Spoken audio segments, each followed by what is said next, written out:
Hey guys, my name is Swapnil and you are watching GenXclub. So this is the third part of our series in which we are building a course management system using Java and Python.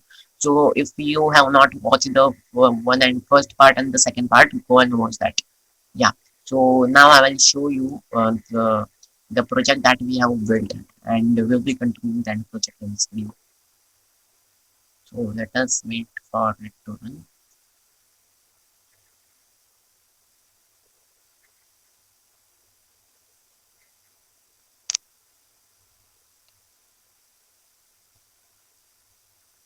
Yeah. So this is our project, and when I click login as student, here are two options: create an account or login. So what we are going to do is that when we click create account, a new window should appear, and in that window, there should be a form for filling our details like our email ID and our name. And when we click the create account button, it should actually create an account. So let's do programming for that. Yeah. So here is our create account button. We'll add an action listener report.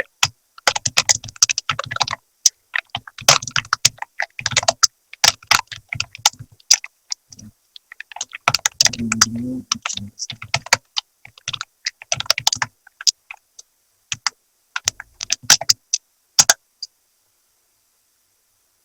I will just implement that methods. Yeah. And inside it, first we'll create a new class for showing our form.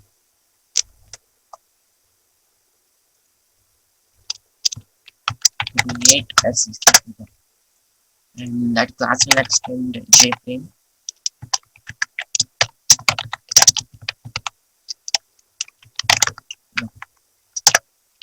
We'll create a constructor for it.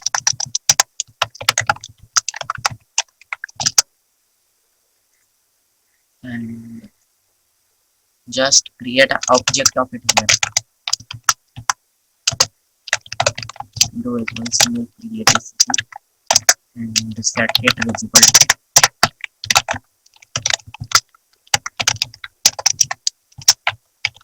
Yeah. And yeah, now we'll set the properties of our GFrame in the constructor of our class. So set equal to set the size equal to false, set default close operation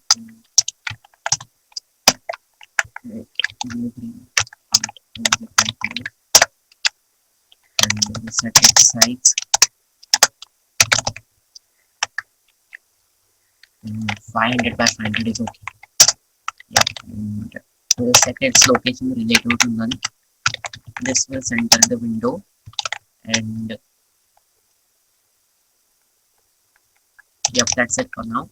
And we'll also create a J panel called root panel. Yep.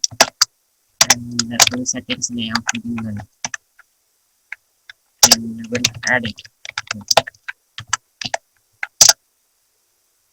And for adding our text fields and stuff like that, we'll create a method called setup. And inside it, what we do is public one. Yeah. And we will call it here. So first we will create a J label and we will name it heading, and the text will be enter your we'll set it properties, set it to true because the layout of our panel is null, and we'll set its font to be new font this, yeah, and name, and its font size will be 22. Yeah. And just need to set its foreground. Yeah. And we'll also set its background because it is the J label is opaque. That's why we need to set its background. Yeah. right. We'll set its foreground to dark green because that's the theme we are using in this project. Yep. And just need to set its bound. So before that, I will create a dimension of depth referring to the preferred size of our heading. So I will show that dimension equals heading coordinates preferred size.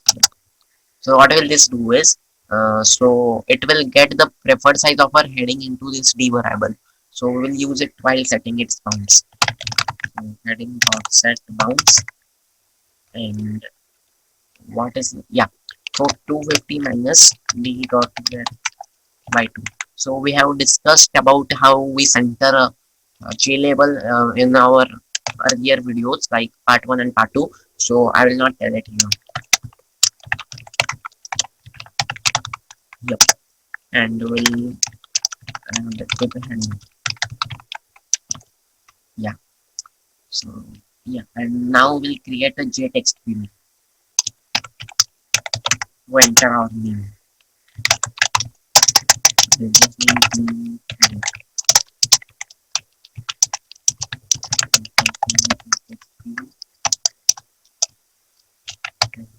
name field dot set okay. Name field dot oops oops wait a minute. Name field dot set font calibri is okay, and one dot name, the size will be 20 20 name field dot set background. We'll set this background to white, and we'll set it foreground to dark blue,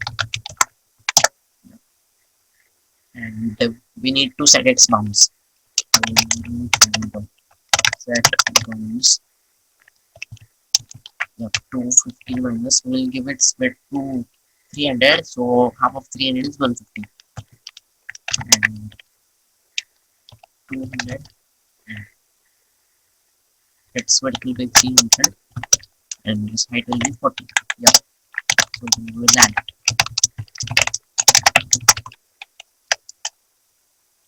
And yeah, now I'll just copy it and paste it again here, and instead of name field I'll just name it name field.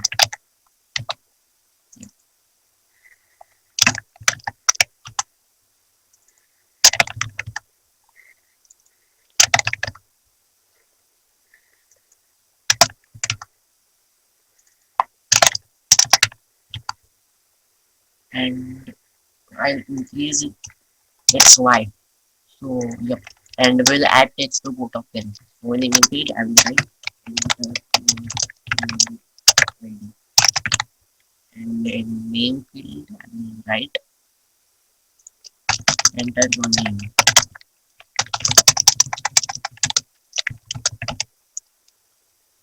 Yep. So and now we'll create a J button to submit all these.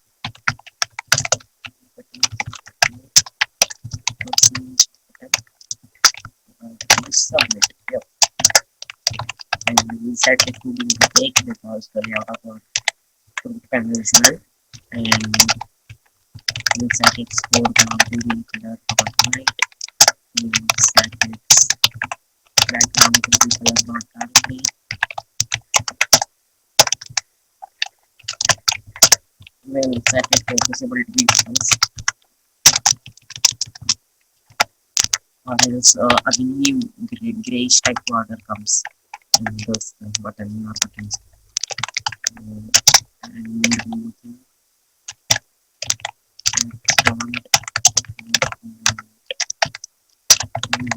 case and gold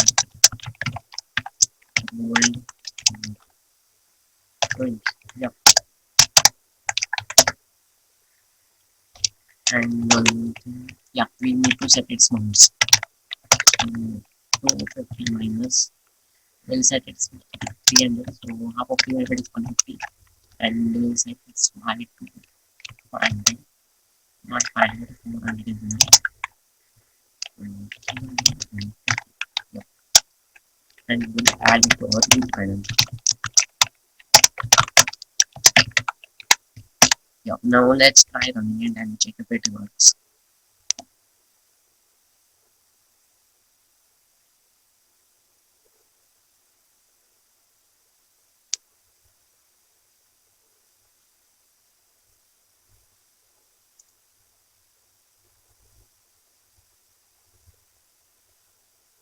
Yep.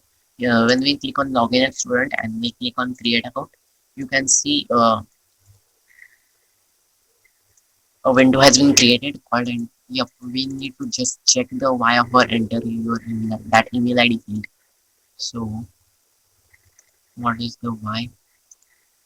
It should be up here.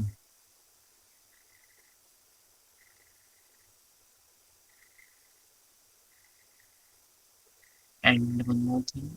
I will just, what is happening? Yep. We haven't added our email field, and we will set our the background of our panel to be white. Yeah. So now let's try it again.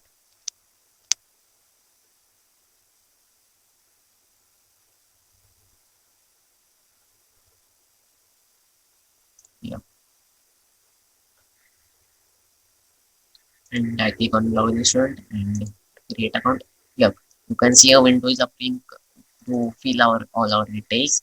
Like enter your email, enter your email ID. We'll just set the icon of our window. So set icon.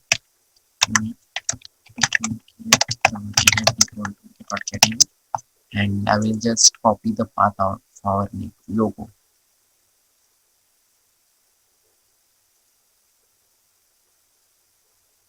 Absolute path. Yep. And yeah.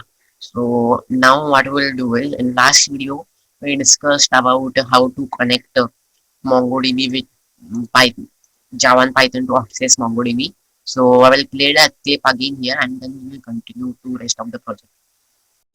So to connect Java to MongoDB using Python, what we'll do is while uploading the data to MongoDB, first using the data will be in the Java. So using Java, we will write the data into a text file.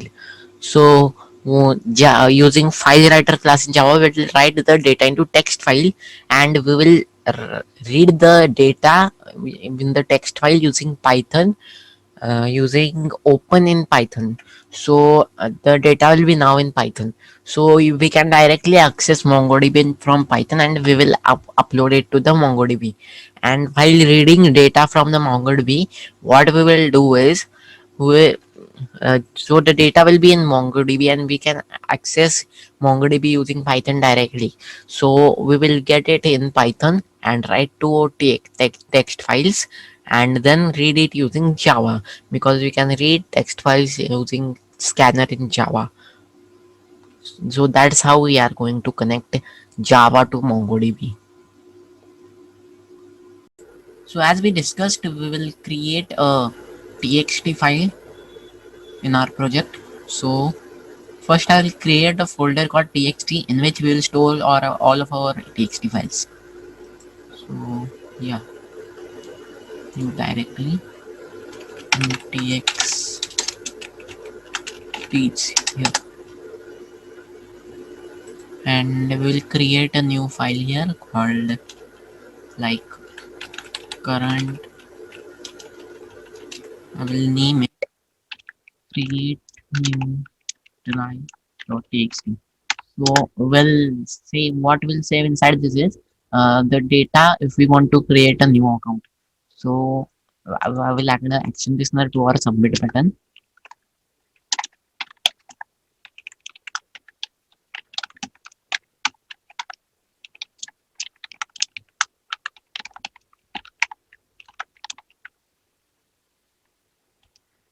Yeah, and just import it. and I will implement the methods. Yeah,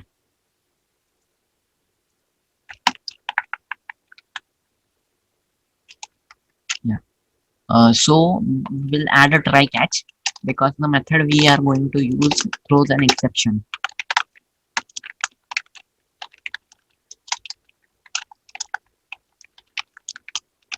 Yeah, and what we'll do is, so we'll use file writer. I will just rename this variable. So, ARM. Yeah, and ARM. So file writer equals new file writer. Yep. And I will provide a file here. New file. Yep. So yeah,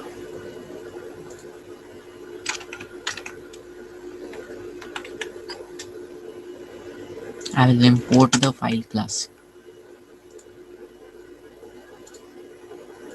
Yeah, and what we'll do is, the we have to use a library like Gradle or I mean, if you want to convert, I mean, use JSON arrays in Java. So what we'll do is we will make just a kind of string like that. So I will show you that. So I'll create a string variable called data equals, and yeah. So I will first write an curly bracket, then a quotation mark. We write the quotation mark inside a string like this, or if we don't do this, it shows the error. So and here I will insert our name. So like I will just write name because first we'll have property name, then we'll have property value. So and I will have a quotation mark here, and yeah. So plus we need to have one more quotation mark, like I'll have here, and name field dot get text. Yep.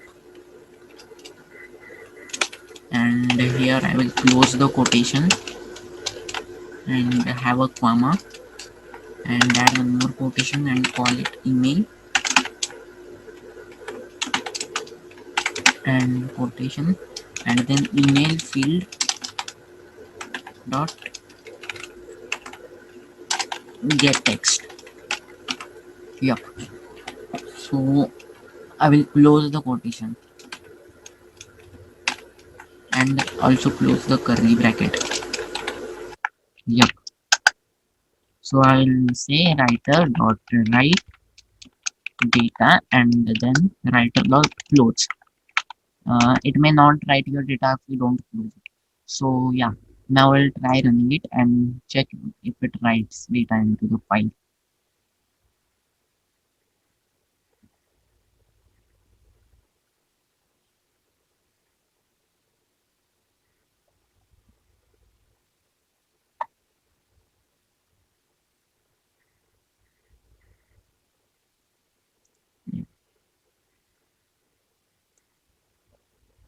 Yeah. So I will click on login as student, click on create account, then I will enter my name and my email ID.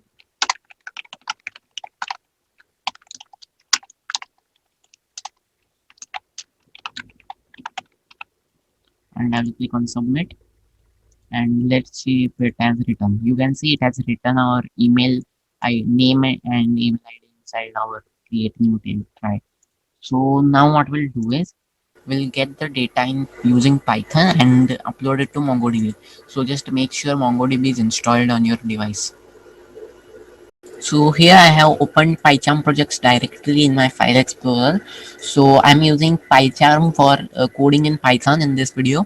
You can use your favorite. So I will create a new folder here and I will name it email ID checker. So what will it should not directly create our account when we click the create account button. What it should do is first it should check if there is any uh, account with that specified email, and if there is, it should ask us to log in with that account, not create a new account. and if there isn't, it should send an OTP to our account. So first we'll build a program to just check that.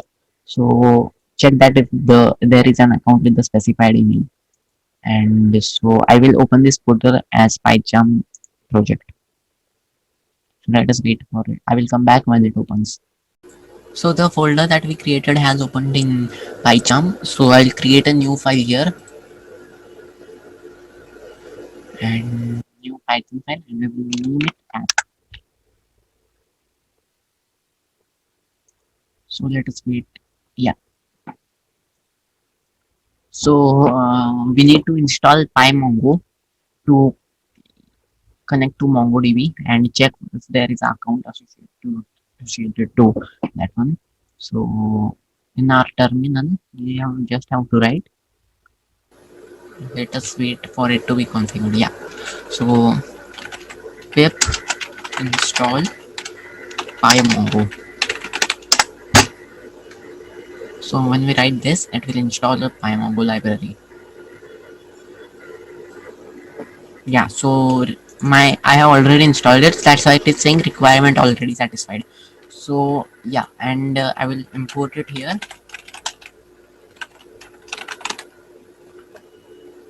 Yeah. And to connect to MongoDB, we need to start MongoD. That is MongoDB. I will just open PowerShell. Yeah, and here write MongoD.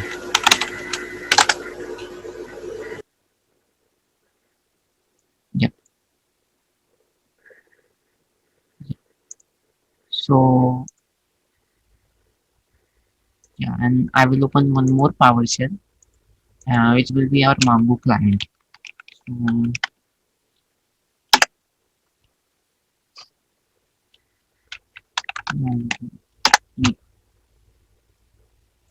so we'll create a new database called student management GenXclub.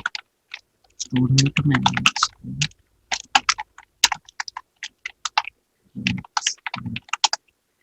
Yeah, and there are no collections. That's why when I write show collections, it shows nothing. So inside our Python file, we will create a new client. So client equals pymongo dot mongo client, and inside it we will write mongodb // localhost colon 27017. So the default port of MongoDB is 27017. Yeah. So to get our database, we'll write db dot is equal to client and the name of our database. So we created a database just now and we named it student management GenXclub. So I'll just copy it from here and paste it here. Yeah. And yeah. So to get our collection, we'll write collection equals db and the name of our collection. So it will be students. We have not created one, but it will just create it. Yeah. So and to get all things from our collection, we'll write collection. We'll use a for each loop. So for student in collection dot find, yeah, and we'll just add an empty curly bracket here. So because we don't want any properties. So yeah, we will add properties, but not now. So I will print student. So there are no students right now. That's why it will not print anything. So when I run it, you can see it doesn't printed anything. So now what we'll do is I will just open the txt file which we created. So I will open it. It is in our idea projects. Yeah, and this one. Yeah, I will just right click edit with PyCharm. So yeah, and we'll just copy the path of this one, absolute path, and if there are any students, I will just create a variable here called if matches equals false. Yeah, so if matches equals true, so if there are any students, it will automatically set it to true. So we need to just add a filter here to get the students according to the specified email id. So what we'll do is we'll get data is equal to open and our path. So yeah, we need to convert the single backslashes into double backslashes, all of them.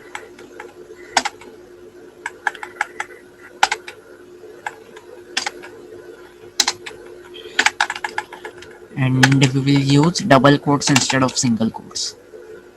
Yeah, yeah. And we'll open it in read mode. So R means read mode. Yeah.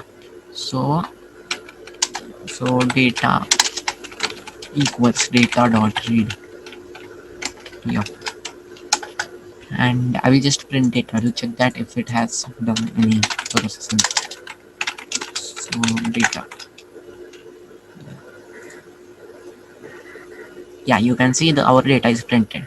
So now we'll import JSON to convert it into a JSON array. So import JSON. Yep. And we will just parse it.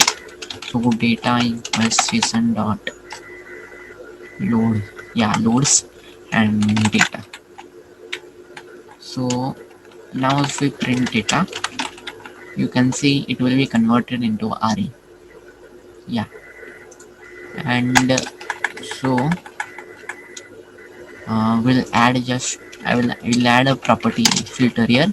So if email of our student is equal to our email which is in our data, so if it is true, it will just convert the if matches variable to true. And what we'll do is in our txts we will create one more txt file. So yeah, new txt file, yeah, text document, and I will name it email exists. Yeah, and I will just edit it with Python. So yeah, and I will copy the path of this one. And what I will do is, so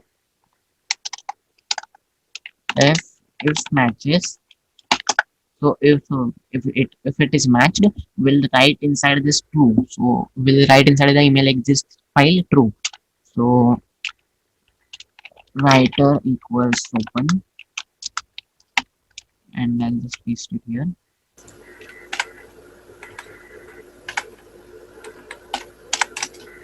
We'll convert the double slashes into single slashes. I mean single slashes into double slashes, and we'll convert the single quotes into double quotes.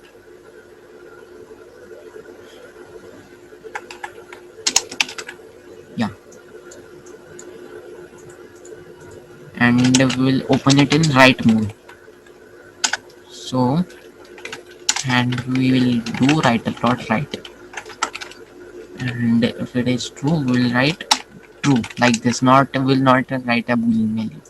So now if we run it, and we'll also add a else statement before that. So else, I'll just copy that and paste it here. And instead of writer, instead of writing true, I will write false. So I will run it. Yeah. So if we now check our email exists, it has written false inside it because we don't have any students right now. So yeah, and now we'll control this using Java and write the ahead code inside our next video of this series. So that's it for today. Thanks for watching.